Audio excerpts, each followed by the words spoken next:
Hi, welcome to my channel. My name is Emily and these are my top 10 tips for how you can sell illustrated portraits online and hopefully how you can make some money doing it.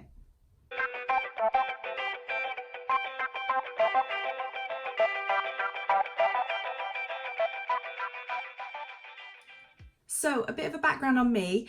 I'm a freelance illustrator and concept artist with a degree in animation. So I've worked in the animation industry since I've left uni 6 years ago.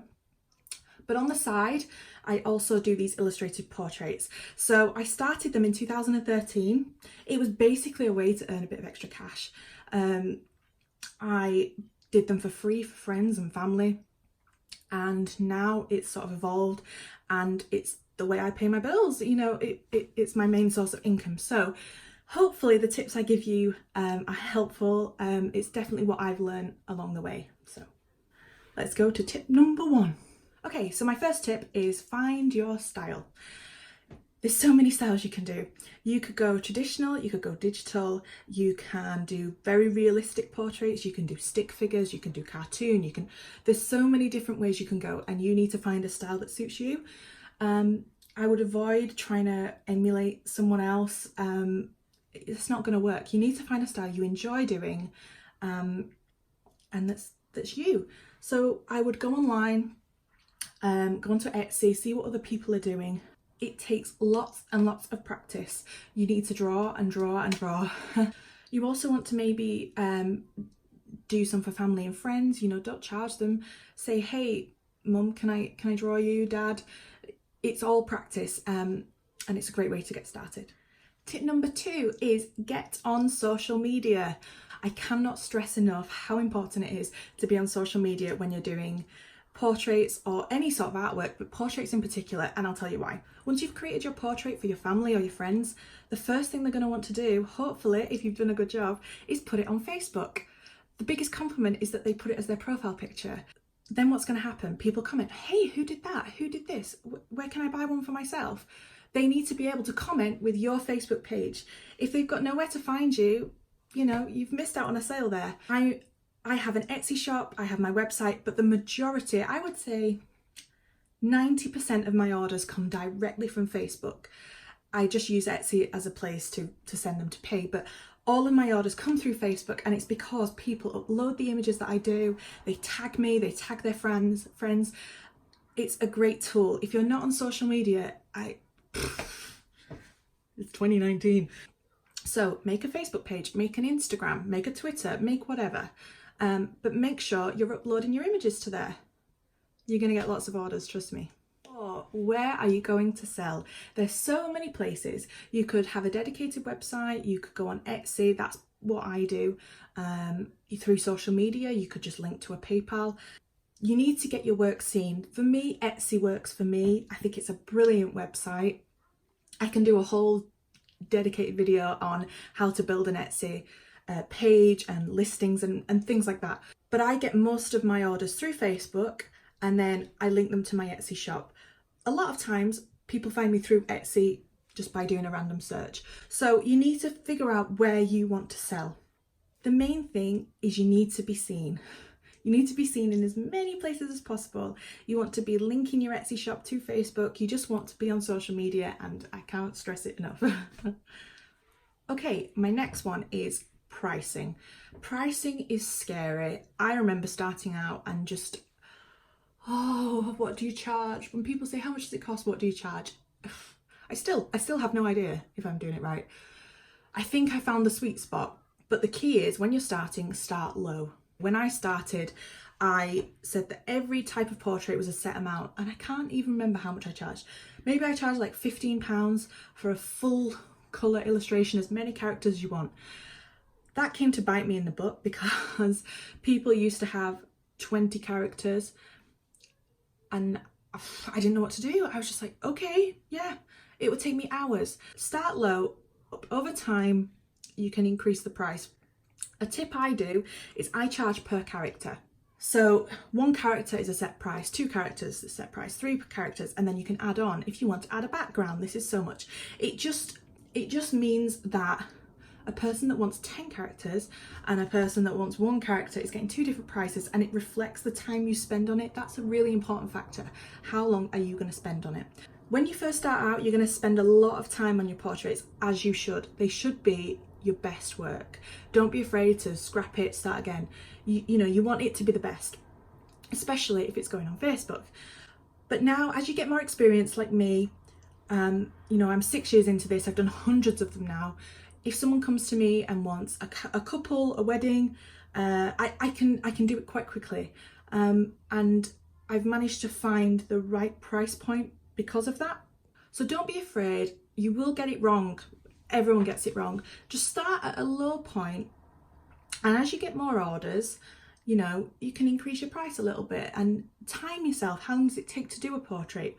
What is your time worth? You know, you don't want to be making a loss. Tip number 5 follows on from the previous point, and that is, I suggest you take a deposit.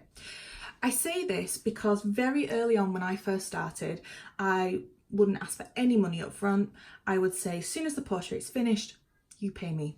The problem with that is some people don't realise the time it takes to do. So you spend all your time making this portrait, it looks really, you're really happy with it, it looks really beautiful, and you send it to the person and they say, actually, I've changed my mind.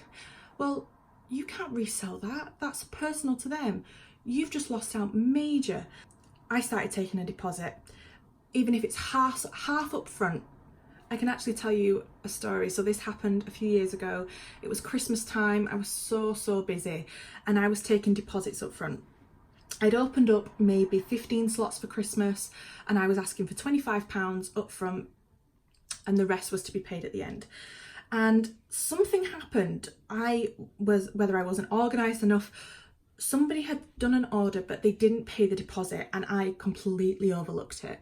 So I did the portrait. They didn't mention anything about payment, and we got through, and it got to the end and they decided they didn't want the portrait. And I thought, well, oh, so annoying, but I took that deposit. And I checked and they didn't pay. When I went back to mention it, I noticed that the picture I'd drawn was their profile picture. So I didn't watermark my work. They took my portrait, they didn't pay. I lost out majorly, and it taught me a massive lesson, and that is, firstly, watermark your work. Watermark your work and take a deposit. It shows that you are serious, you mean business, you're going to do this work and you want paying at the end. Yeah, I learned a massive lesson, and actually now I don't even take deposits. I ask for the full amount up front.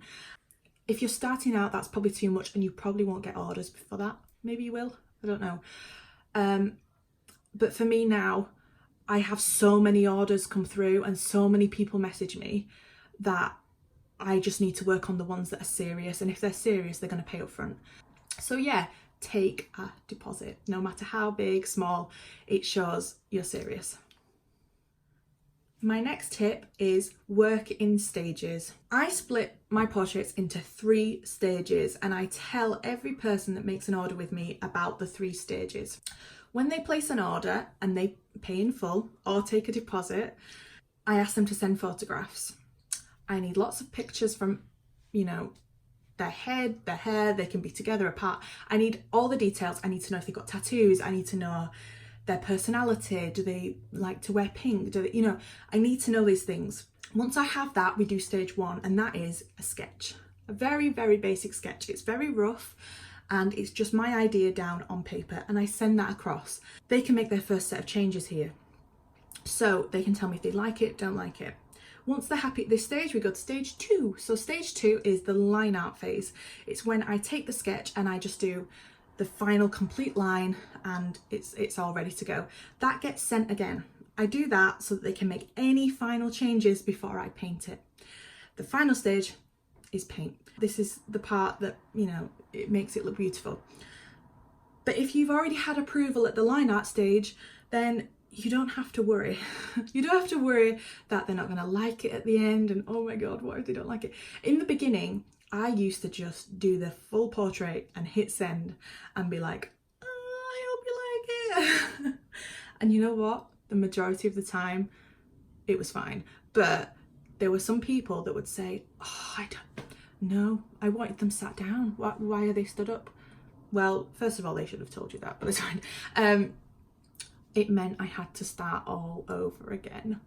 Oh, if I'd have realised and just sent the sketch that takes 10 minutes, they could have told me, oh, I don't like them stood up, can they sit down? And that would have been no problem to change. So do it in stages. Don't worry about them not liking it. You know, it's better to find out they don't like it when you spent 10 minutes on it than when you spent hours. It's heartbreaking, trust me. Okay, another tip I have is follow trends or seasons or occasions. You really want to jump onto that. My biggest time is Christmas. Everybody loves a portrait at Christmas, it seems. So I decided a few years ago, right, instead of just doing your typical portrait that I sell all year round, let's do something a bit different. So I decided to put them in a Christmas wreath and put Christmas jumpers on people, and it was so popular. Oh my gosh. I pre-drawn the wreath so I didn't have to keep drawing that every time. Another one that I tend to do is weddings. Weddings is also my most popular thing. I draw the bride and groom, or you know, the bridal party. That's another trend to jump onto. You need to just keep up with trends. And the great thing about Etsy is they remind you of holidays coming up. You just want to stick with those trends.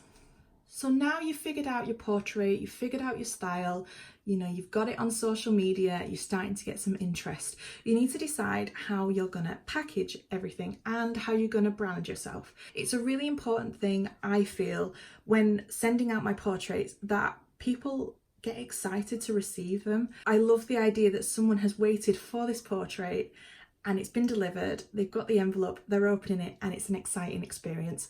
And I try and do that through my packaging. It's evolving and I've already got ideas of how I want to make it better. Invest in a good printer, I would say. There's nothing worse than really flimsy paper. You want thick, nice paper that feels nice. Once I printed my portrait, I put it in a plastic cellophane bag, and it goes into a hard-backed envelope to avoid it from bending. I also pop in a little thank you postcard, you know, to thank people. I used to use these before I changed my branding, and I just used to pop a personalised message on here and just say, you know, thank you so much. I really hope you like it. It's just a nice little personal touch. Now I have an actual postcard that's already printed. I always seal the back of an envelope with a sticker of my profile picture. I want someone to turn the envelope when they're about to open it, see that it's my face and know what they're about to open. I think it's just such an exciting thing. Think about your packaging, think about how you're going to send it. You want your customer to receive it in the best condition possible. So following on from my last tip, this one is send your file digitally. A lot of my portraits now, I don't even need to package up because people just want the digital file. Some people don't like this, and if you're working traditionally, then, you know, this doesn't apply. This just applies for people that work digitally like me. The positive thing about sending your file digitally is the first thing they're going to want to do is put it online. And they're probably going to tag you. It's just the best, cheapest, well, it's free marketing. It's brilliant. I always say, if you can send the file digitally, send it. Some people charge extra for that. And I can understand if that's like a typical art print and you're worried about them, you know, printing loads and selling them, but this is something very personal to them. You know, you can't resell that to somebody else. I think personally sending it digitally is absolutely fine, and I actually charge now for the printed version, just because it's very rare that people want a printed version now.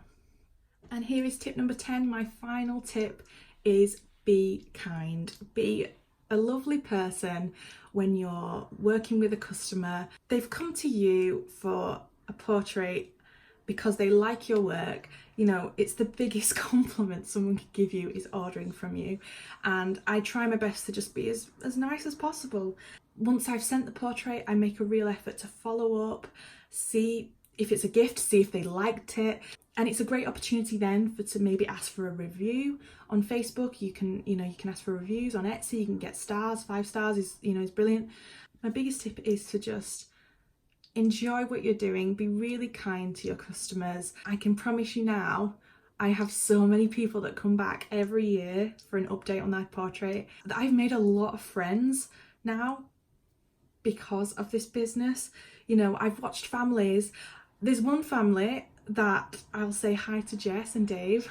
You might not be watching this, but I drew them so many years ago. Oh my god, I drew them as a couple, and now every year, every other year, I've drawn them and watched their family, you know, expand. So I drew them as a couple. I drew them when they had a dog, when they had their first baby, when they had their second baby. You know, it's just, it just makes me so happy. So there we go. They are my top 10 tips for how you can create your own portrait business online. Hopefully the tips have been helpful. They're just what I've gathered over the years of doing this. If you want to check out any of my work, I'm over on Instagram or Facebook.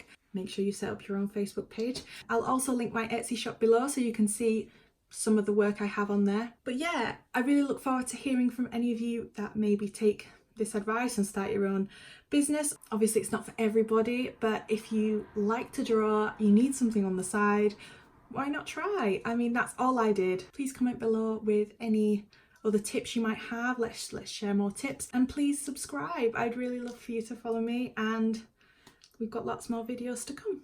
Yeah, thank you so much for watching, and I'll see you soon.